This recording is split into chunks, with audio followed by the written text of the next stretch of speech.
Mylec Hockey is your leading provider in ball hockey equipment and proud sponsor of the National Ball Hockey League. Mylec has been around for 50 plus years pioneering the sport of off-ice hockey, creating the iconic orange ball, which is the most used and recognized ball around the world. Mylec's MK5 ball is the official ball of the NBHL, weighing a little heavier than the original orange no bounce ball of 66 grams. The heavier ball reduces bounce a little and also plays a little truer than the traditional no bounce orange ball that you're used to. If you want to play with the same ball that the elite players in this sport are using, make sure you're using the Mylec MK5. To check out all the products Mylec has to offer, head on over to Mylec.com and use promo code Commish Chat at checkout for 15% off. Once again, that's Commish Chat, COMMISHCHAT at checkout for 15% off. All right, welcome back, everybody, to Commish Chat, the official podcast of the National Ball Hockey League. I'm Anthony Sanrocco, NBHL Commissioner, joined by co-founders TJ Janus and Gianni Sanrocco. We take you through the happenings of the NBHL. Got a couple weeks to cover here. Had the Mother's Day weekend, May 13th to 16th, where we had 46 games, a little lighter. Shout out moms. And May 20th to 21st, this past weekend, where we had 78 games. Had the start of Carolina Tier 3. Didn't have any Tier 1 games due to clubs, but we'll get into that. Fellas, how was the weekend?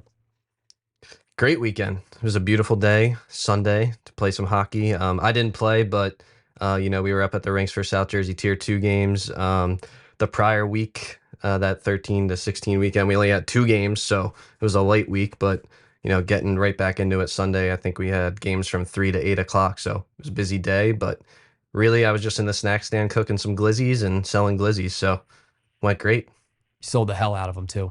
Sold out? Sold out. We literally sold out of buns. People couldn't get enough glizzies. Could be maybe a side gig for you someday, Teach. It was impressive. You were chefing them up too? Yeah, we put on a clinic in that kitchen. We really we put on a show for those people. So I've never used a hot dog roller in my life, and now I feel like an expert. You are. It's because you are. Yes. Gee, how was your weekend down at clubs, huh? Yeah, missed the fun down in South Jersey, but had a great time up in Pittsburgh for the club championships. Great tournament USA Ball Hockey put on. Before we get too far into clubs, I want to interrupt and explain what clubs are to those who might not understand. So, club championships are a Major A tournament based out of Pittsburgh. There's no NBHL teams in it, but it's a lot of NBHL players, and it's a lot of the Tier 1 players. They'll condense, Jersey Tier 1 has maybe 3 teams worth of players that play in it. Pittsburgh Tier 1 has, 4 teams worth of players that play in it, depending on, where you rank the teams. But it's a Friday, Saturday, Sunday tournament, 12 teams, American teams, Canadian teams, and it's just a bloodbath. It's one of the best tournaments that the U.S. has to offer. So Yeah. So it was a great weekend. There was 3 divisions up there playing. There was the women's U16, the men's B, and the men's A. The men's A and B has some crossover play. The women's U16 is all by themselves, but a lot of good hockey going on. And that U16, I don't know a ton about the U16s. There are a lot of up and coming young female players, but I do know Jenna Gray. She's a sister of one of my Tortugas defensemen, Blake Gray. Played with her a couple of co-ed tournaments. She's absolute stud, all around great defenseman. Won MVP for the women's U16. Definitely deserved it. I saw her out there a little bit and she was killing it. So. Really good hockey out of the U16s. I'd say she's also in the NBHL. She's on the Deck Queens, Atlantic City Deck Queens. She is on the Deck Queens, yeah. Did New Jersey win that? Is that what I'm getting at? New Jersey won the U16? Yeah, New Jersey U16 won their division. In the B bracket, we had the Hamilton Outlaws taking down the Penn Hills Militia, who's in our Pittsburgh Tier 2. I know they didn't have all of their Tier 2 guys with the Militia, but, still had a really good squad, and it was a good battle for the finals. I think you might offend some people calling them the Penn Hills Militia. North Side Militia. I'm sorry, it's the North Side Militia. North Side Militia. I feel like they've been called 3 different things this year, though. a lot of names up in Pittsburgh. Yeah. And then, because that takes me to the men's A with the Penn Hills, really the Penn Hills Arsenal, taking it all. They had a rough, loss in the finals last year in clubs. They lost in the North American Championship finals a couple of weeks ago. And, they come out to clubs and they take it all home. And they had a really tough bracket to get through in the playoffs. They took down by Garden State Warriors in the quarterfinals.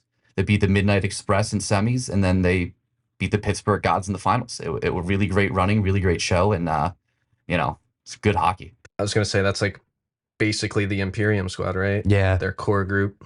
Penn Hills Battalion's on there. They've got Jack Kendall from the Tri-Town Terriers in Mass. They've got it's Calvin O'Connell, right? Is their goalie? Calvin O'Connell, from the Top Guns. Yep. And Mike Andes from the Dogs too. Yeah, that's right. Or no, sorry, Mike Andes was not there this week, but he is normally a Penn Hills Arsenal regular. Yeah, but that team is awesome. They are so fast, and they had I don't know if you want to call it a rebuild, but they weren't winning tournaments and competing in the championships and tournaments a couple years ago the way they are now, and now they're in. I feel like they're in every single final, or at least in the Final Four. They're so good, those guys. Yeah, they're absolutely one of the top teams, in the men's A circuit right now, and going from their Imperium back-to-back Mylec Cup champions.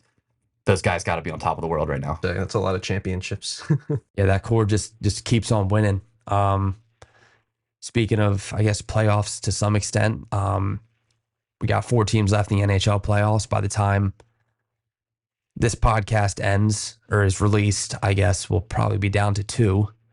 But it was just cool for us that we have 4 like non-traditional markets in the playoffs in the Final Four with the Hurricanes, the Stars, the Golden Knights. Why can't I think of the name? And the Panthers. And we have NBHL teams in all those areas with the South Florida Alliance for the Florida Panthers. We got the Las Vegas Shiners and the Sin City Biohazard based out of Las Vegas that play in California Tier 3. Got the Dallas Fort Worth Marksmen who are now 5-0 in Texas Tier 3. And then we've got, the Hurricanes, they play in Raleigh. We've got 2 Raleigh teams in Carolina Tier 3. So pretty cool that we touch all 4 of those markets. I was with some of my buddies and they were saying, this is from a financial standpoint, marketing standpoint, like this is not the Final Four the NHL wanted. And I'm like, well, it's the one the NBHL wanted. It's going to create more people that like hockey. And I think long term, it's right now they're not going to see the benefits, but this is going to create fans long term. So I think it's pretty cool. And I think it's going to be great to see in one of these non-traditional markets win a cup. Absolutely. I know my uncle actually lives in Raleigh, North Carolina, and he's a huge Canes fan. And he was visiting this weekend and he was, talking about all the games. I honestly haven't been watching them all because they've been going into quadruple overtime. So not staying up for that. But yeah, he was gassing up the Canes and he was just, super excited how far they've gone. And I mean, they're down 3-0 as we're speaking right now. But yeah. Yeah, probably not having a great time with the Hurricanes right now. Yeah. Especially, Matthew Tkachuk out there. Oof.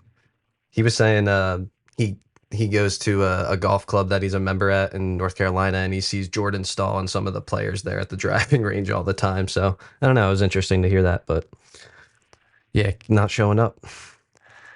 Yeah, I mean the Panthers are Bobrovsky finally worth all that money they paid him. If he keeps this up, he's been crazy. But it's crazy how like one run like this can completely change the narrative on a contract like that. Yeah. Everyone thought he was overpaid and a bum, and now he's the best goalie in the playoffs.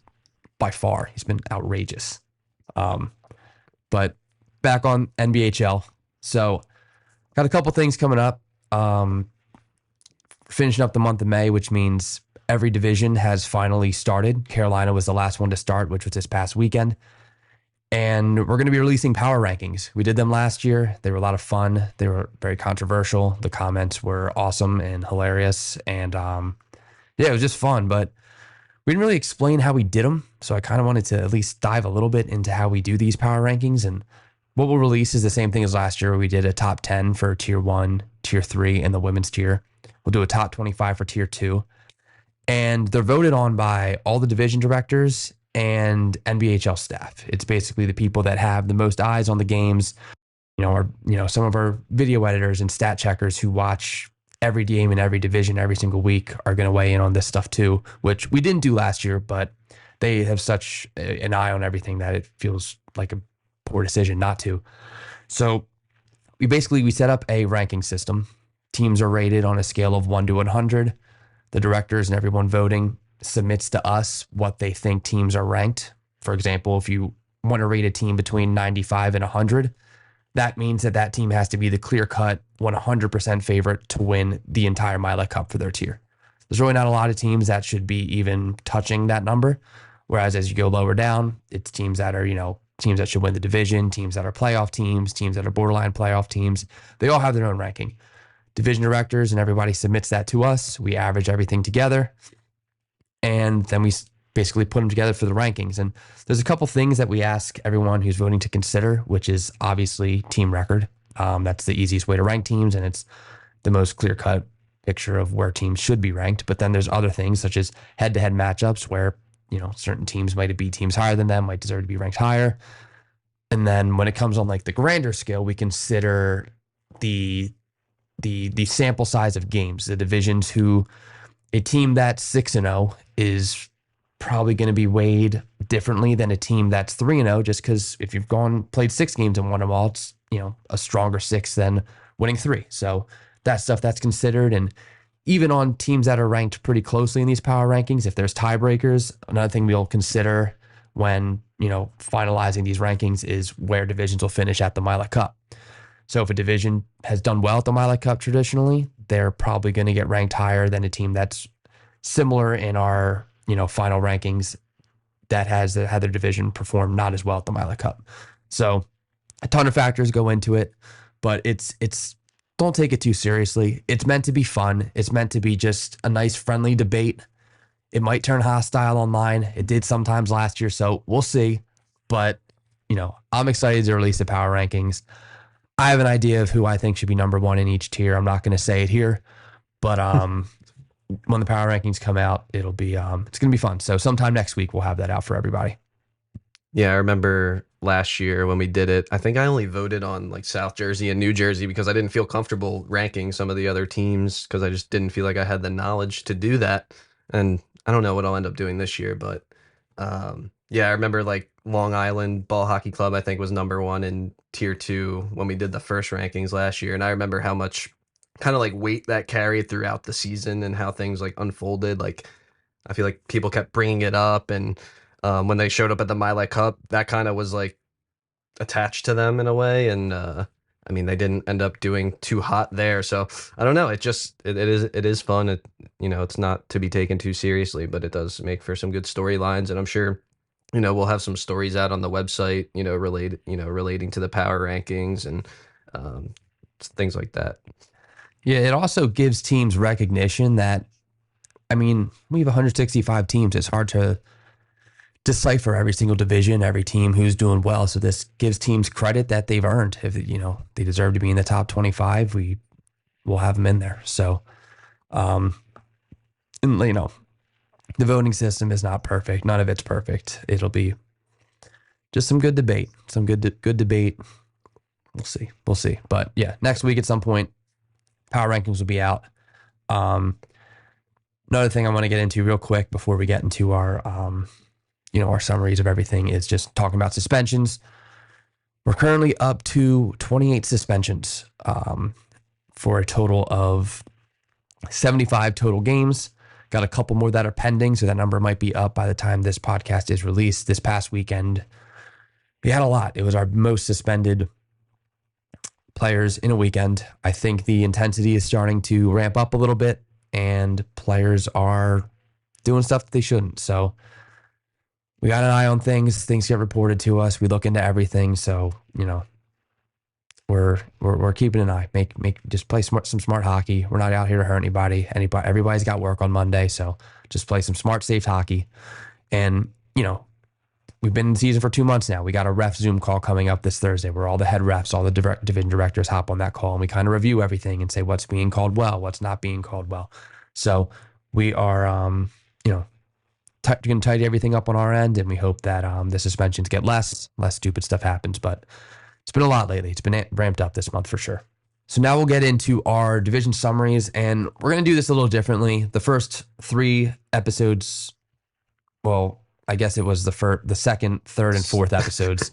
We basically went division by division, talked about all the teams, all the games, and we've got a lot of feedback, which we appreciate all of it. And some of it's been kind of dragged on. It's been a little tough to listen to. So what we're going to do now is try to condense the summaries into like some highlight bullet points, and we'll talk to division directors, figure out like what are the main things we should talk about, look at the scores, talk to captains, whoever. Even submitting things on the event report form helps us because we'll like know what to look into. But going to be a quicker summary this week and highlight a little more of the top things that happened over the weekend. First thing I want to get into is injury replacements. There's been a lot of injury replacements. It happens, fill out the event report form and make sure you do that and follow those proper channels. Fill out that form. Let us know who the player is, because we had an incident. I won't name teams. I won't name names, but a team used a player that was not on their roster, that was on a team in another tier, and we ended up having to forfeit a game. I don't know exactly what happened. I don't know. I'm not going to point the finger at anybody in particular, but if your roster is changing at any point during the season, it has to be run by us to make sure it is a legal move. The player has the insurance from USA Ball Hockey, that the player has signed our waiver. There's a lot of things that have to go into it. So please, if you're having a roster change, let us know through that event report form on our website under resources. Getting more into the game stuff. So we got 165 teams in this league. We have 18 teams left that are undefeated. I don't know if I think that's high or low, but I just think it's kind of interesting that there's still 18 teams, I guess, that have not lost a game in this whole league. Yeah. I don't know if that's high or low either, but it is a cool stat to hear about. I mean, I wish we knew what it was the past 2 seasons up until this point, maybe, so we could kind of gauge it. But yeah, it's interesting. Yeah, I mean, it's still, I know some of these divisions start a little later than other ones. So, there's some 6-0 teams. There's also probably some 1 and 2-0 teams. So, that number is definitely going to drop off as the games go on. Yeah, we'll see what happens. Those 18 teams will probably be ranked pretty high in the power rankings when those come out. But so our last division to debut was Carolina Tier 3. Finally got those games playing. And the division's a lot different this year. Last year they had 4 teams. This year they have 4 teams. But this year it's 2 Charlotte teams and 2 Raleigh teams. Last year we had 1 Charlotte team, 2 Raleigh teams, and the Quad State Hooligans, who were based out of 5 different states, actually. And they had a rough go. But those 3 top teams were very competitive. And basically now we have essentially 2 programs that are split up into teams competing in this one tier. So we have, 2 from each, from Raleigh and Charlotte. Prior to the season, these teams got split up. They had tryouts. They had, local leagues where they, based on performance there, players got put on certain teams. And there's a lot of players in this division that have a chip on their shoulder. They think that they should maybe be on the other team. They should be playing with different players. So even though a lot of these players come from the same program, there's rivalries for different reasons across all of them, whether they think they should be on a different Raleigh team or Charlotte team, or if they're the Raleigh and Charlotte teams just being rivals naturally from last year and how far the teams went in the playoffs. So the compete level is very high. The Crowns and the Squall, they look very good. They're both extremely competitive. They're neck and neck. They played twice. The Squall won both games, but the intensity is ramped up from last year. The games were emotional. The games were a little chippy, but they were good hockey games. And I think, the Queen City Crowns, they won the Mylec Cup Tier 3 last year. They deserved it. Those guys are awesome. But I think how tight the Carolina division was last year, and for this other team seeing them go all the way, they look at it and they're like, wow, that could have been us. And maybe it could have been. I don't know. The Crowns, they earned it, but I think that really, really makes the intensity level 10x from what it was last year. Yeah, definitely. I was going to say, weren't the Squall and Surge kind of like in the driver's seat last year in this division, and the Crowns kind of swooped in there and, like, I don't know, performed in playoffs is kind of how I remember it going. But it was actually kind of the Crowns started off really hot and then lost the number 1 seed on the last game of the regular season. So they got the 2 seed. But yeah, all 3 of those teams were pretty close last year. Yeah. And then I saw the results this week, and I saw them in 3rd, the Crowns in 3rd. So they got some work to do, but yeah, that's good, competition for the Carolina division. And like you said, I'm sure those guys are super hungry because they saw what happened with the Crown. So it'll be interesting to see who comes out of there. Yeah. And that schedule, they did a little differently. It's weighted based on, like the expectations of the teams a little bit more than any other divisions are, where they're usually just kind of split up evenly. So then like the Rise and the Surge, they're going to play each other a little more than the Crowns and the Squall would. And like those Rise and Surge teams, they look really close too. Like they looked surprisingly good. Like they played really well. They played the other team from their area, and they both had really close games.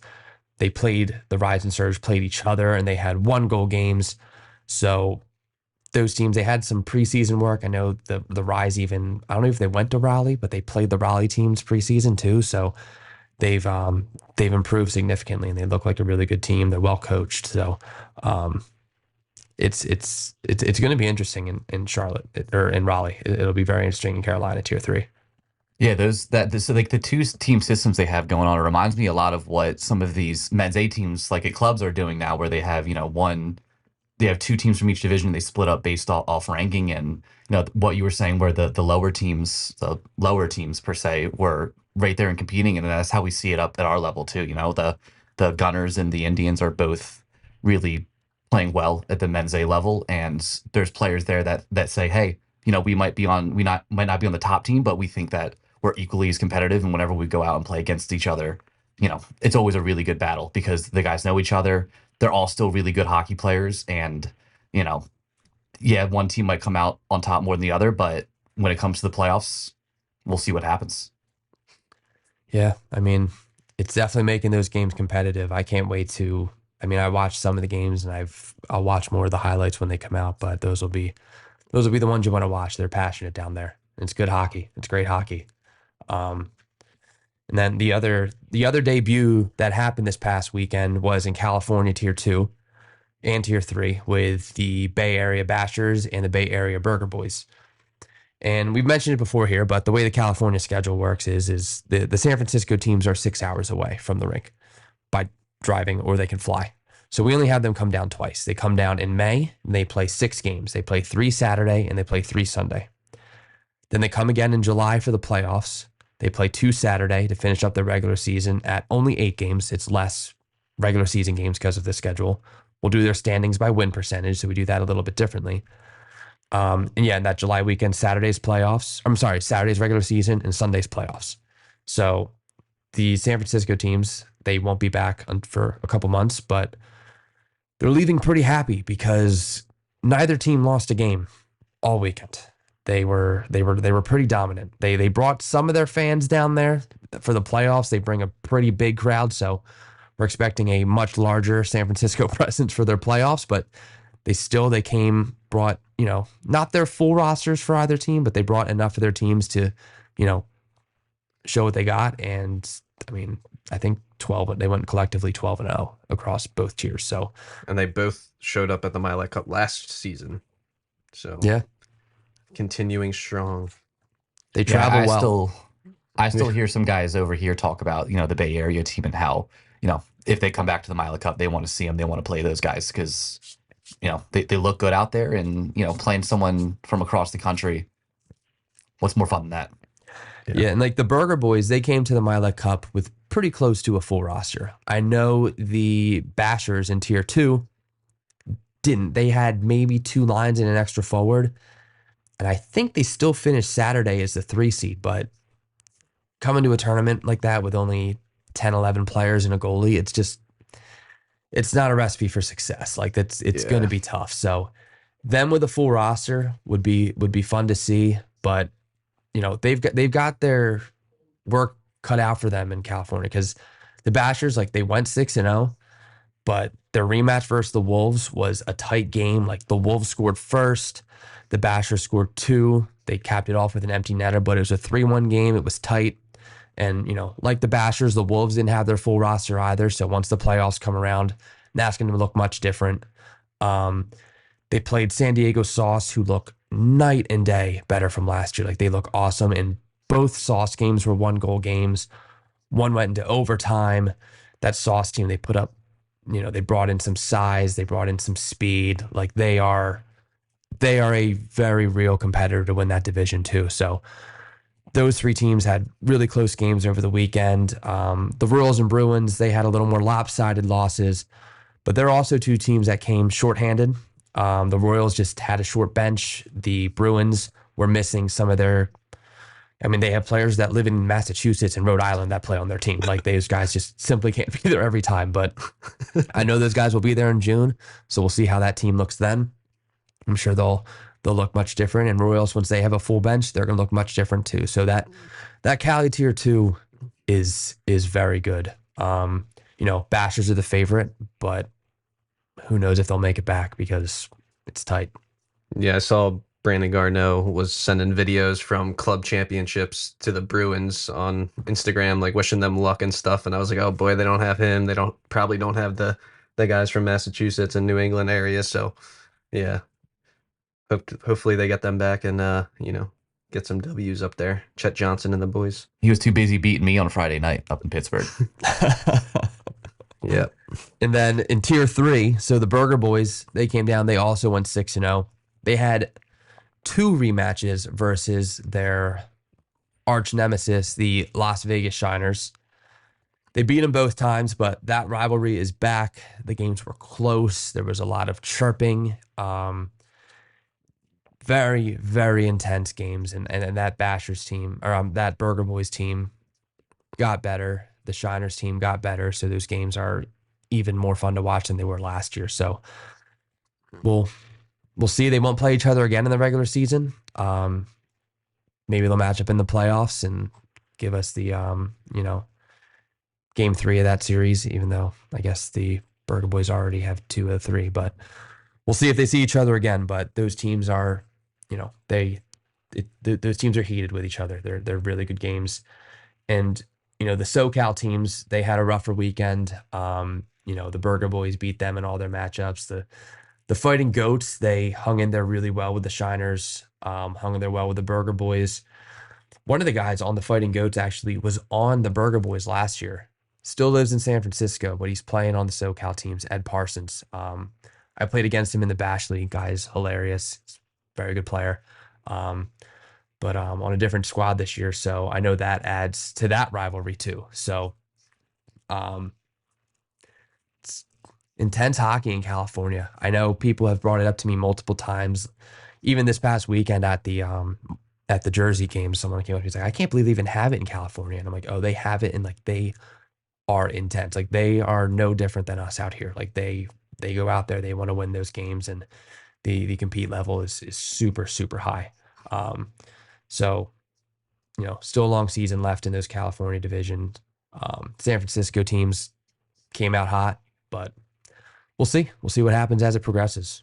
But great start. And also shout out to Trevor Jarvis and Robert Cruz. Trevor Jarvis, one of our refs at the Mylec Cup in 2021, one of the best refs in the game. He lives in Northern California. He came down for the games. And Robert Cruz, he's a longtime ref in Southern California, one of the best they have. He came in from Arizona to ref those games. So it's great to see some refs traveling a distance again, similar to what we have in Florida and some of our other divisions. But the commitment level is great from this ref, so we appreciate them coming out there. Another thing that happened this past weekend was the battle of the Dons and the Donks, as they call it. I have since learned. I've now learned, as they call it, in Indiana Tier 3 between the Midwestern Mastodons and the Circle City Donkeys. So that's a lot of the guys. They play in that Indy Rooftop League, which is a 3-on-3 league. It's literally on I think it's on the 3rd floor of a building, and it's very competitive. And I think I was told there's been some chirping, a lot of back and forth, and that rivalry's kind of getting heated. But the Donks won. Donkeys, Circle City Donkeys, won 2-0. Goalie Jake Freebairn had a shutout, and the first of, I think they played each other twice, maybe 3 times in the season. So no, it's got to be 3. They played each other 3 times. So we'll see who comes out on top after 3 games. But that was the best game in Indiana, along with the Counts continuing their dominance, now 4-0. Look like a force to be reckoned with, and the clear-cut favorite in that division. So we'll see if these other teams are able to catch up. But yeah, Indiana looks great. Another Tier 3. Maryland Tier 3, I wanted to talk about the Bethesda Blazers, because they have the Bethesda Blazer that they. I saw that. It's pretty cool. It's Yeah. So I guess I didn't realize well, I guess I'll just explain real quick. They have a jacket that they've been giving, or a blazer rather, to their player of the game. But I didn't realize it until today when I saw the post again, or maybe I saw it yesterday. I can't remember, but they have the logo on the back, which is even cooler. I thought it was just a blazer at first, but they actually got the logo like stamped on it. So pretty cool. Yeah, I wonder if that's like a thrift store blazer or, something fancy. I like to assume it's a thrift store buy, but if it's fancy, even more respect to them. So, Yes. pretty cool. And even the other team, the Crystal City Hedgehogs, they give out like Sonic the Hedgehog, like the yellow rings that you get when you're playing the video game to whoever wins that. So it's cool. It seems like a lot of teams this year are giving out like player of the game stuff for after the game. I love It's a new seeing trend around the league, huh? post game engagement is good. We got to get something for the Tortugas going. I don't think we have anything like that in Jersey, do we? The Jays. Do they have like chains or something? It's like a big like chain, yeah. Yeah, we got to come up with something for the Tortugas, G. Yeah, I'll go find like a big like turtle shell or something to give out. Just like a Not a real turtle shell, obviously. Teenage Mutant Ninja Turtle something. Yeah, that'll be easy to find, G. A big turtle Ooh. shell. Say the Ogapogos need to do something. These other Maryland Tier 3 teams are dominating them in the post game performance. Ogapogos are dominating on the rink, but because they're undefeated. But they need to come up with an award too. What can they do for a lake? What is a it, lake like monster? a snake? Oh, that's what it was. A lake monster. Maybe whoever they get a boat. Something like that. Then women's tier, we've had a little more parity, like or disparity, I guess. Like some teams are starting to rise to the top of those divisions. And I mean, in Massachusetts women's tier this past weekend, the Bay State Blaze scored 11 goals in 2 games, which we talk about all the time, how good the goalies are in Massachusetts women's. So, 11 goals is unheard of in 2 games in that division, to the point of they had 11. The other 4 teams in that division in total had 12 goals for the entire weekend. So they almost outscored the other 4 teams. They look really good. They're in first place there. Yeah, and then in DC, the DC Divas and Lady Bing Blossoms, they're both 3-1. They're at the top of the standings there. The Lady Bing Blossoms actually are below the Divas in the standings based on like overtime wins and overtime losses and stuff. But they beat them head to head.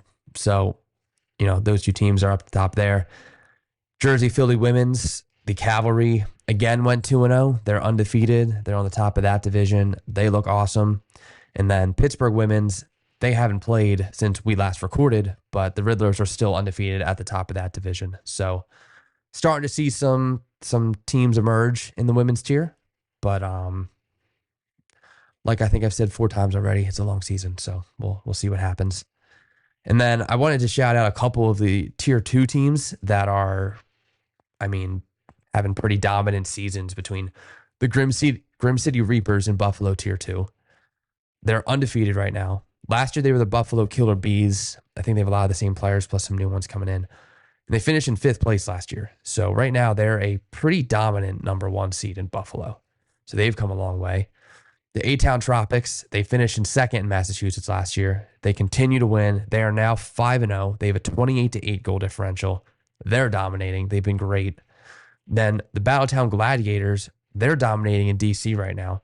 They're in 1st place, and they just played the Sparks this past weekend for the 2nd time and beat them 6-2 for the 2nd time.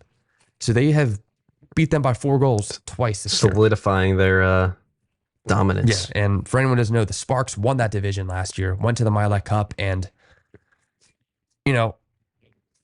every team has injuries and stuff, but they lost one of their best players in the playoffs and end up losing to the South Coast Chargers, who won tier 2 by 1 goal in their quarterfinal game. So who knows what happens if that player doesn't get hurt? Could make a difference. Maybe it didn't, but the point being, the Sparks are one of the best teams in the NBHL, and this Gladiators team has beaten them twice pretty handedly. So they look really, really good.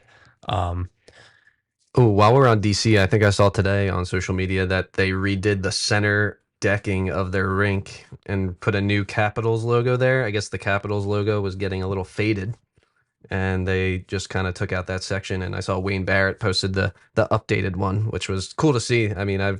Obviously decks get upgraded and stuff, but cool that the Caps, are looking out for their branding and stuff and updated the deck. It's cool. Maybe the deck's a little better in the rain. I know that deck gets pretty slippery in the rain out there. Doubt it, but you can hope. They have less rainouts. Yeah. And I also want to talk about the Pacific Northwest Tier 3 division because they just had their second weekend of play. Their first weekend is in Beaverton, Oregon. I'd say the Golden Eagles probably won that weekend. They went undefeated. So the second weekend was this past weekend. It was in Bainbridge Island, which is in Washington. It's not really that necessarily close to the Seattle team and the Sound Sabercats. They have to take a ferry over in the morning. It's literally on an island, and it's an early ferry ride. They get there early somehow, and Cold Snacks got some revenge on the Golden Eagles. They beat them 3-2. They went 3-0 on the weekend, so I'd say they won that weekend of games. It was very competitive. All the games were pretty close. No blowouts or anything like that. And that division's the closest it's ever been. These teams are very, very competitive. There's no clear-cut number one team, and they have their championship round back in Beaverton in early July. So we'll see who comes out on top there. But yeah, right now that division's looking very competitive, and it'll be interesting to see what happens. Other team I wanted to talk about real quick, TJ, was a team that you have been feuding with. Would you agree? I disagree, actually. So the South Jersey Space Pirates used TJ as some motivation, I love the guess. Space Pirates. Yeah, I know. They're awesome. I guess in our last episode, or I don't know, maybe 2 episodes ago, we were discussing South Jersey Tier 2, and TJ rattled off like, oh, so many teams could win it, and listed 4 teams. So 10 teams got slighted, did not get named in that. And Space Pirates, I guess, defending champs, took the most offense to that. And one of their guys came up, said they sent, video recordings of TJ saying that is like, motivation in their group chat. And they sent me a meme today of TJ. Like, so I don't know, just funny, but Space Pirates, you're in first place now. I didn't mention you because you guys won it all last year. Come on, I can't. Gotta share the love a little defending bit. champ. Yeah, you guys are, I think, 5-1, so you'll be okay. Yeah, it's just funny hearing that because obviously we're new to this podcast thing. I wonder how many times we've said something that's offended somebody and they've used it to, I don't know, maybe motivate a little bit. I mean, yeah. I don't know how had much we someone use it. come up to me this weekend and correct me on some team pronunciations from the last one. It's the Legionnaires. Legionnaires. Remember that? Ooh, Okay. who said that? Was it someone from who said Indiana? that, though? It was oh my God, who came up and said it to me? I'm completely blanking on who told me. But I was told it was the Legionnaires. Because I was told the opposite this week. Wow. So the debate remains, although I will say my source was at division directors. So I feel very Okay. confident Yeah, your in my source is source. probably better than mine. Who was it that told me? That's funny. But I don't know. That'll just be an So ongoing joke. so you heard it was Legionnaires. I did, yes. Okay. All right. I guess we'll go with that for now. Well, no, the mystery remains. If Gianni's getting another Yes. source, Okay. we may never know. Yeah. I would say it's We're just gonna switch back and forth every week. When they make it to the Tier 3 Mylec Cup finals, we'll just have our commentators just have to guess. Yeah, so I just pulled up my text here. So the division directors, Aaron and Mark, said, Anthony was right. It is Legionnaires. Legionnaires is a disease. And that's right. Legionnaires is a disease. I forgot about that. That's hilarious. Okay. But the other team, or I guess person we want to shout out, is Johnny Ruiz. Marlton Dogs going to make his debut after winning the championship in the Fed, in the FPHL, with the Danbury Hat-Tricks. He's a captain of that team. He's been there for a couple years now, I think. It's an ice hockey team, to be clear, Yeah. in the FPHL. Yeah. But yeah, he won the championship in overtime.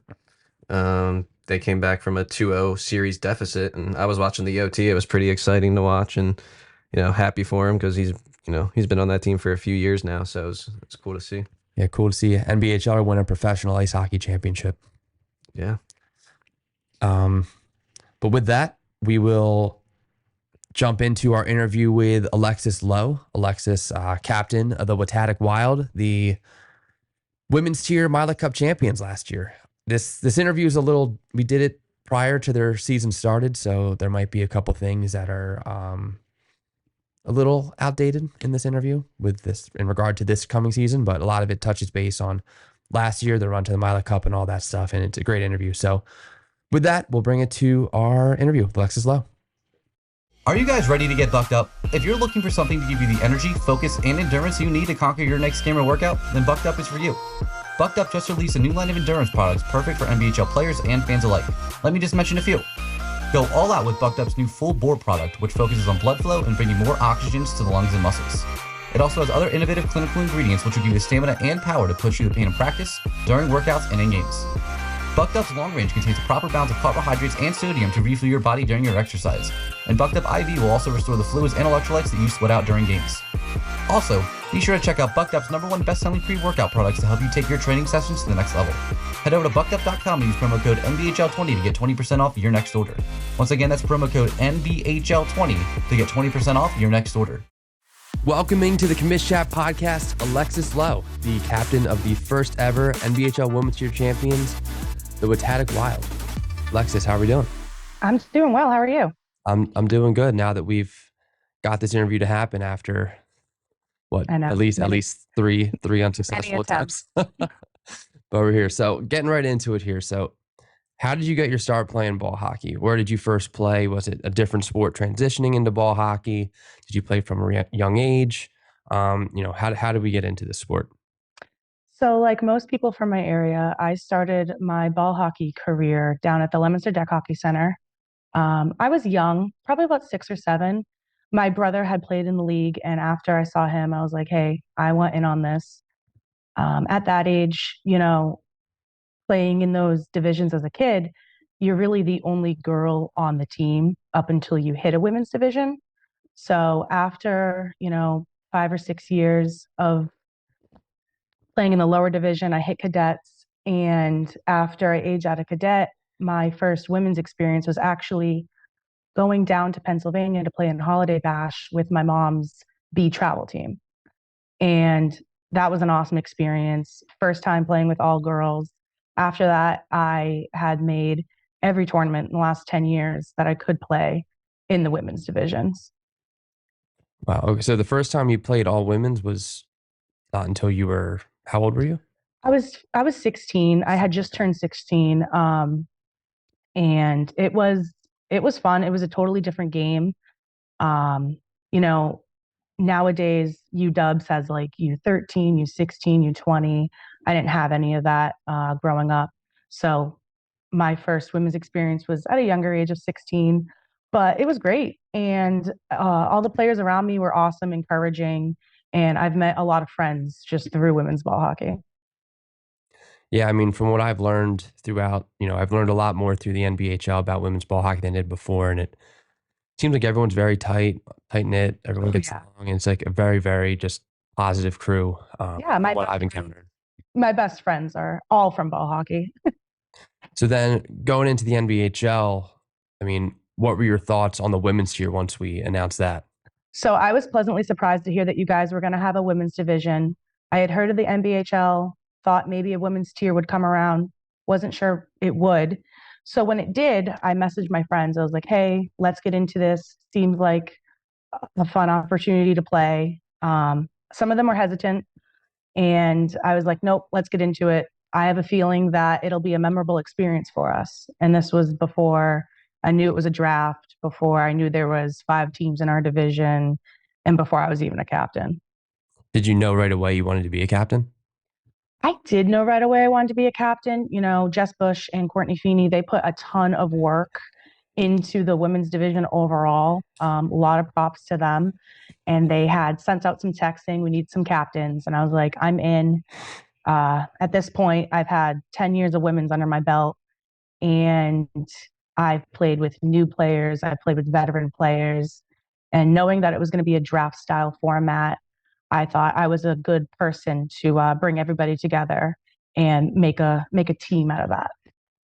Now, what did you think of the draft format? Because when we announced that, we had positive feedback, we had negative feedback, and we went back and forth on how we wanted to do it, but overall we thought the best way to be able to bring in new women's players and get them, connected with some of the higher level players and teach them the game and get them incorporated was having the draft and kind of just mixing everybody together, I guess, was kind of our mentality on it. But as a captain and someone being on the other side of the process, what was your thoughts on that, on the draft format? So what you just said, you put it perfectly. The pros of having a draft format is you're getting players that are playing together that have never played together before. You got players on one side that have played all these women's A tournaments. Some of them have even been on the national teams, won gold medals. And on the other side, you have players that just started playing as a hobby. And when we did a draft and you put all those players together, it's tough, but I think it's worth it. You make new friends. It's a new experience, and it really it makes the game more fun, I believe. I really think the only con to the draft was that my team had gone so far and won the Mylec Cup that now, like, some of those girls this new season, I don't have. So they have to play their team that won it. And I'm bummed to not have them. But I got my friends, I got my mom, and most of all, I actually ended up with Liz Connor, who I did not even know Liz before this experience. It's one of those positives from the draft. I would have never even thought to pick her because I didn't know her. So she was the reason that we won every game that we won throughout the regular season, playoffs, the cup. And I would have never ended up having her if we didn't do the draft like that. So that was it was a good experience. Yeah, she was pretty amazing at the Mylec Cup. Oh my goodness, yeah, she was. I mean, the goaltending in Massachusetts women's tier was like, I think kind of the theme throughout the entire season, because I think collectively we had 25 divisions last year. That Mass women's tier averaged the least amount of goals by a pretty decent margin. Oh yeah. And it wasn't because of a lack of skill.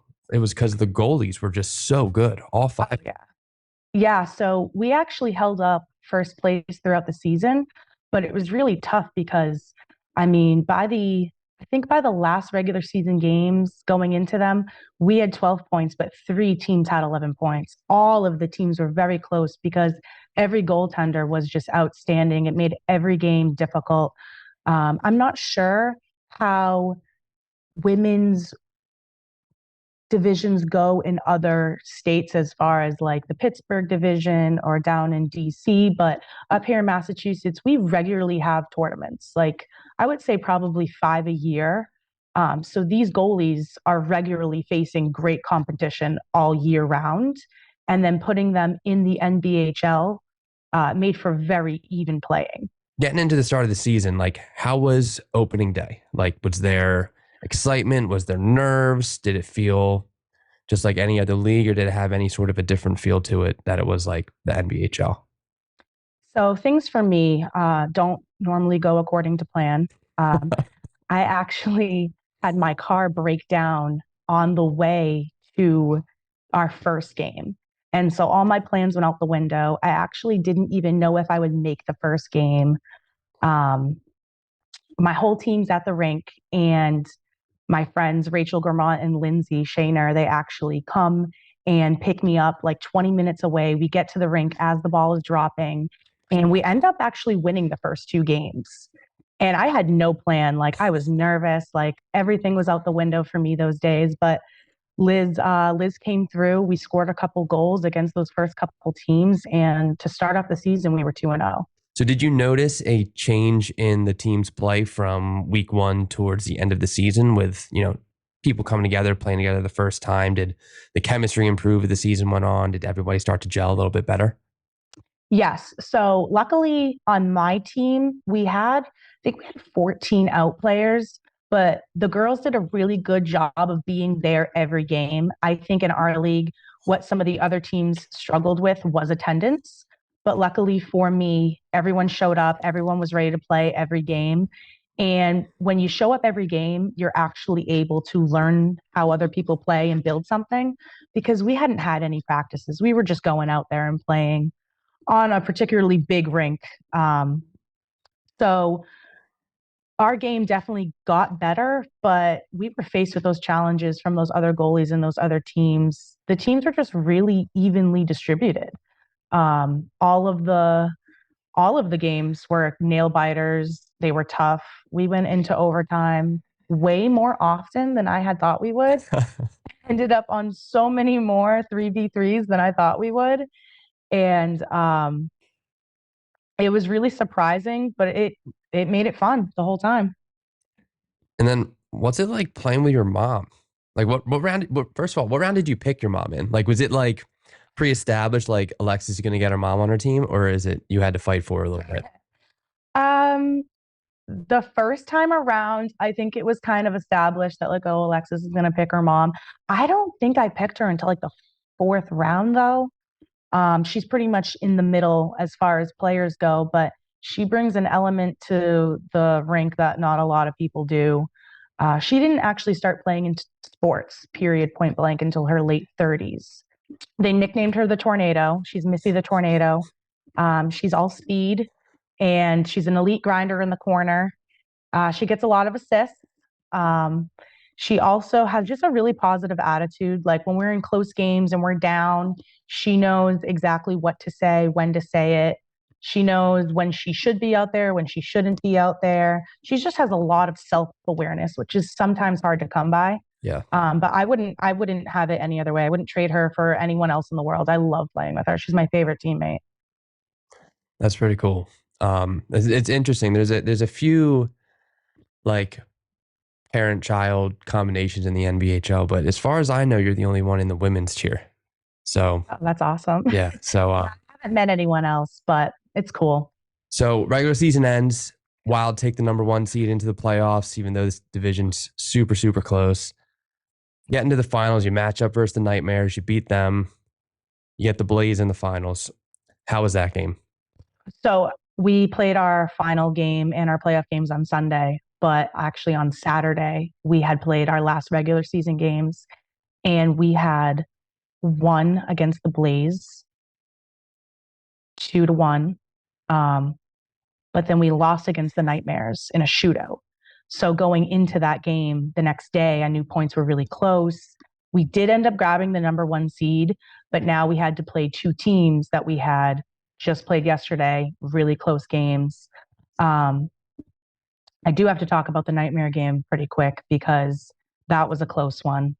It was 0-0, and then at the end of the second, Alyssa Lowe scores a goal from Rachel Grammont to make it 1-0. Heading into the third, we still winning 1-0, 2 minutes left. My mother comes barreling out of the bench, and right away, penalty. So, we went from, oh my gosh, we're about to get to the final game, we're 2 minutes away, to this could turn around really quickly. The Nightmares had a couple of attempted breakouts, but we stopped them at the line.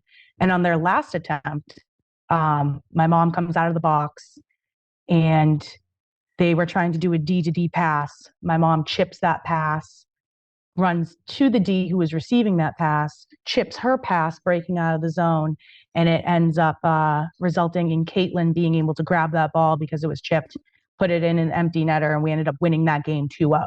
So we go in, yeah. So she made it pretty close. She made up for it. That's usually how she plays. So now we're going into the final game against the Blaze. And that's a tough one because if we didn't have first place, they would have had it. And we're going up against Lauren Sanford, MVG of the league, very good goalie.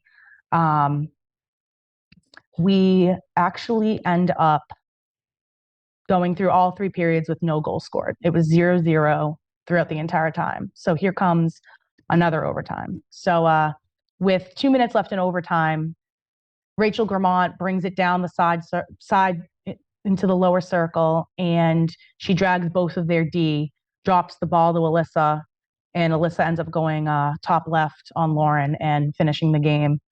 Everyone ended up like piling up on Alyssa, and I was on the bench just like, I didn't move. I was just like, it's over. It's over.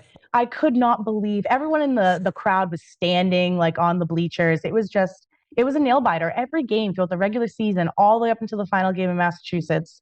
Just really luck, I would say, on our end to get that.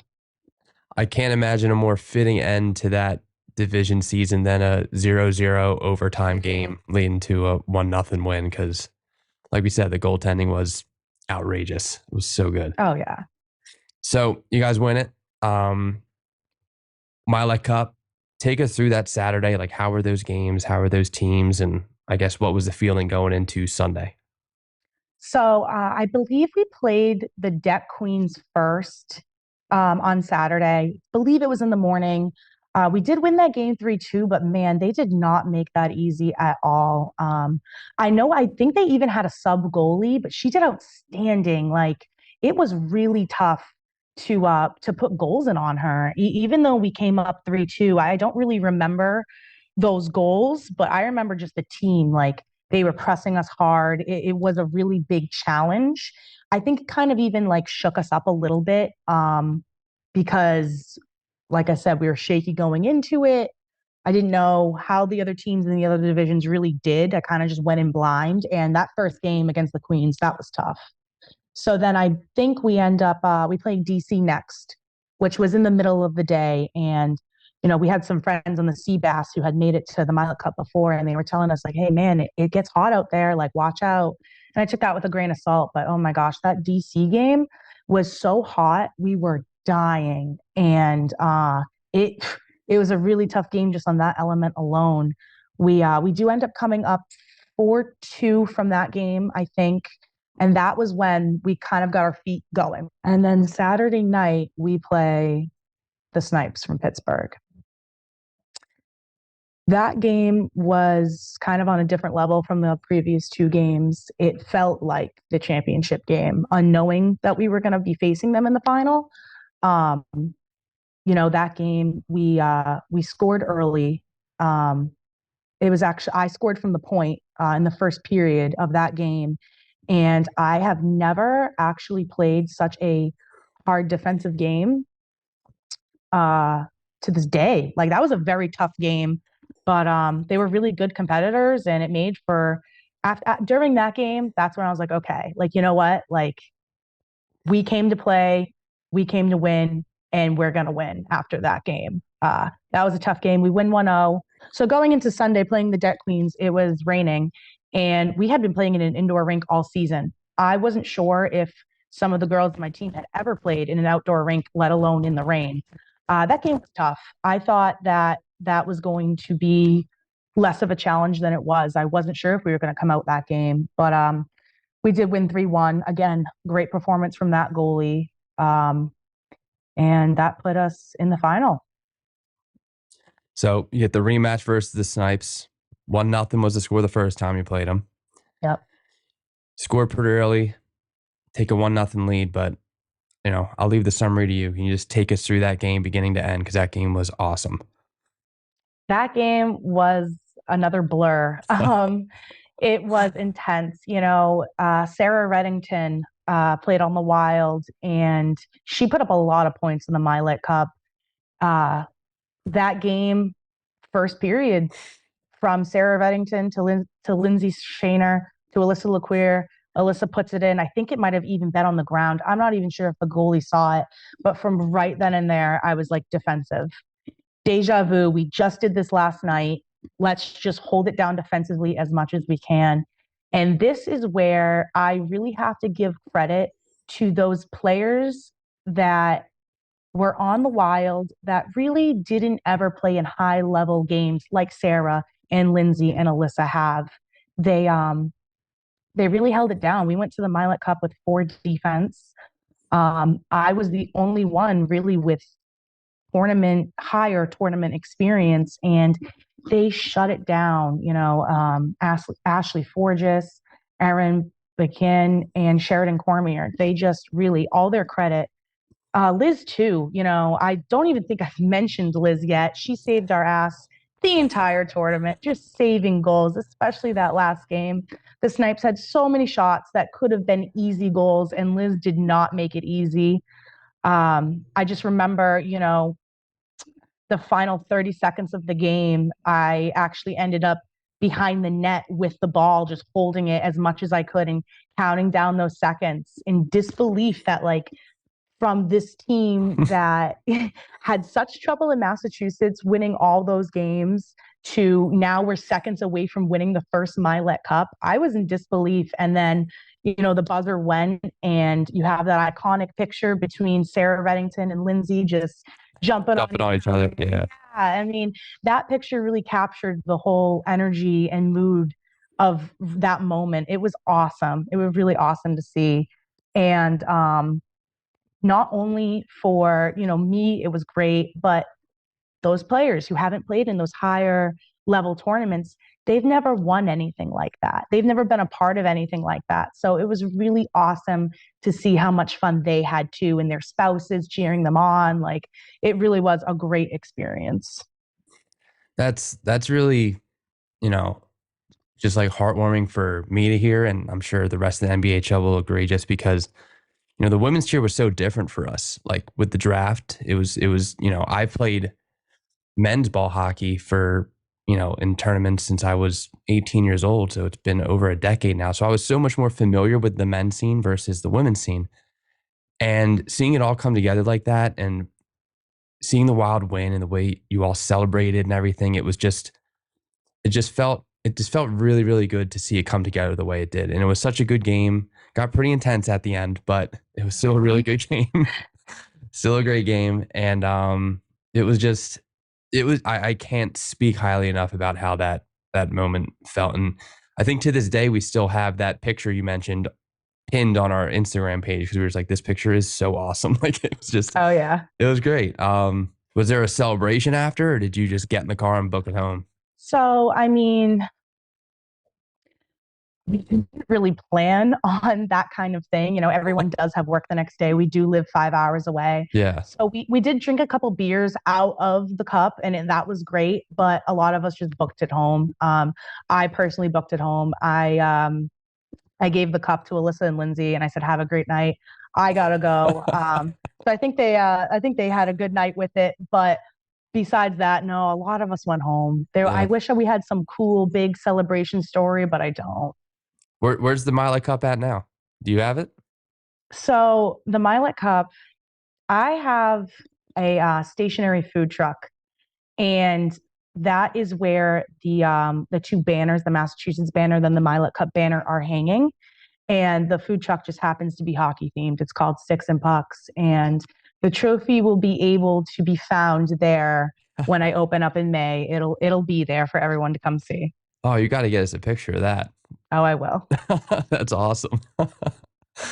So amazing win. The whole season was crazy. I mean, I think Mylec Cup, I think Liz let up 5 total goals in 5 games, which is, I mean, again, speaks volumes with the goaltending in Massachusetts. And the fact that, you barely snuck out of Massachusetts and then come here and win the Mylec Cup shows how high the skill level is up there. Like, it's just a lot of talent, a lot of really great players. So, credit to you guys for winning it, because it was awesome. And now the biggest change this year is switching from the indoor rink to playing in Fitchburg.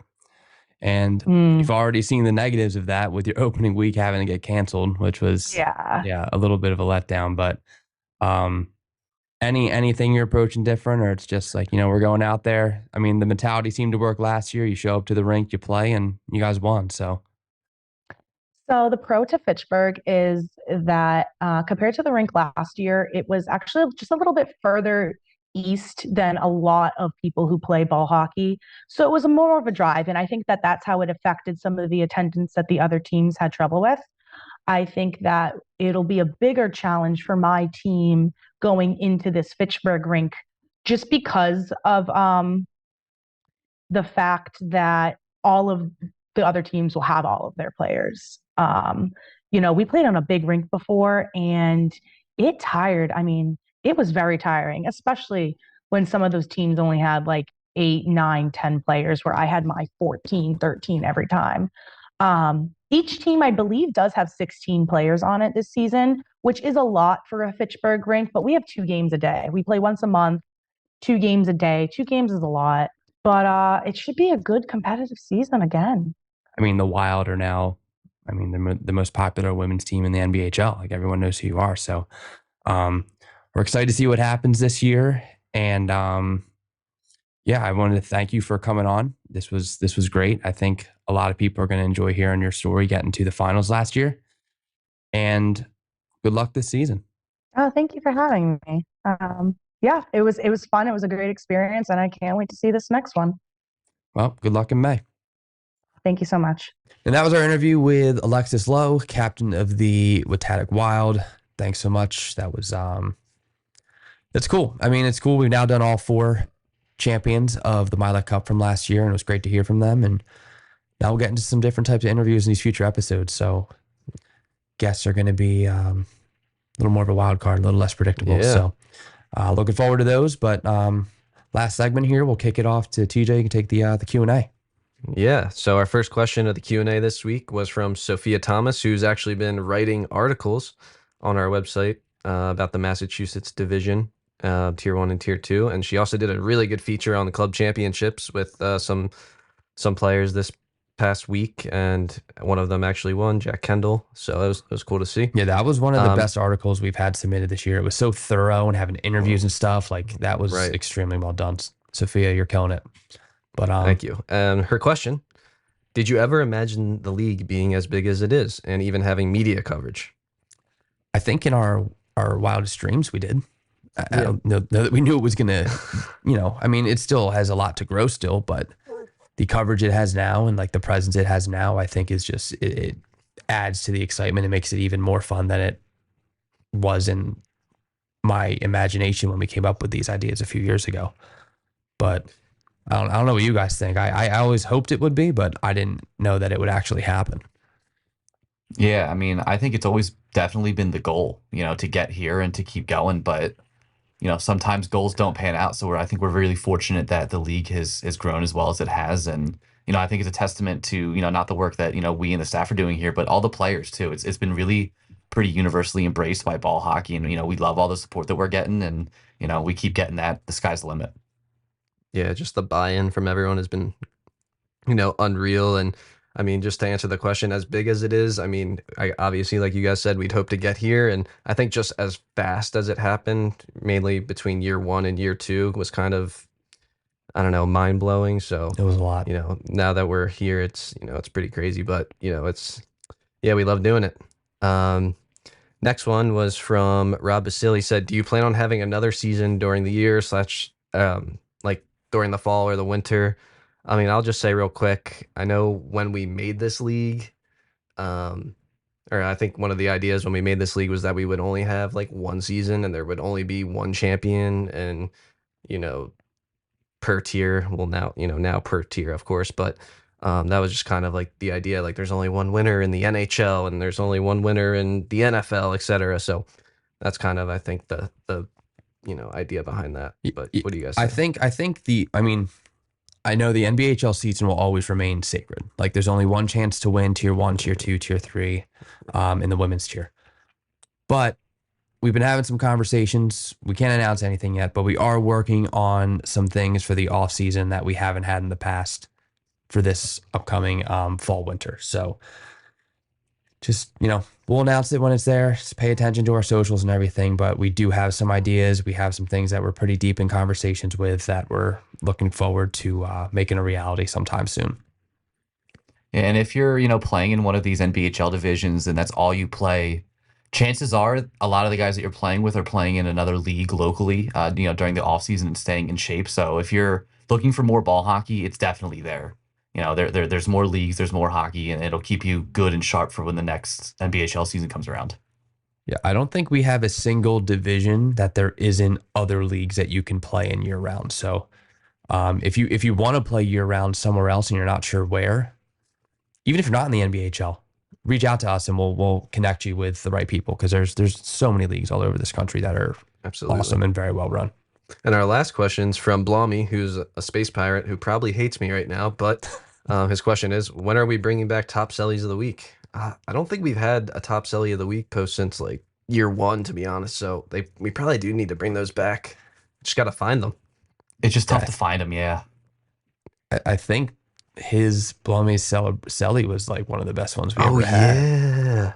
I think he was on the small rink and he hit that slap shot from like the red line and beyond, and then had an insane celly. Yeah. I might have to find that, repost Yeah, that we're one. just waiting for you to celly again. Yeah. Yeah. If you have a celly that is like awesome, on our event report form on our website under resources, like let us know so we can post it. Cause I mean, we post goals, we post highlights, but like if there's funny stuff or like something that's different, send it our way. Cause we would love to post like different types of content too. So Yeah. like even if like you're running down the rink and you fall over your stick and like do something stupid, like just let us know. Maybe we'll post it. I don't know if you're willing to, let us laugh at you a little bit. I would argue even probably two of the top cellies this year that come to mind are the Caleb Cox goal and the Zach Andes goal. So, I mean, Yeah. two really nice goals with two really awesome cellies. So those are your cellies of the week. Yeah, make sure your cellies are proportional to how sick the goal you just scored was. Like your saves, like your windmills. Oh yeah. I had a good one at clubs too. A nice little pop up from the blue line, and I did the little baseball catch and then way unnecessary. All right. Well, that will wrap up this episode of the Commish Chat Podcast. Make sure you find us on Apple Podcasts, Spotify, and YouTube. Subscribe, like, follow, all those things, and we'll catch you on the next one. Thanks, everybody. Yep. Thanks. See y'all later.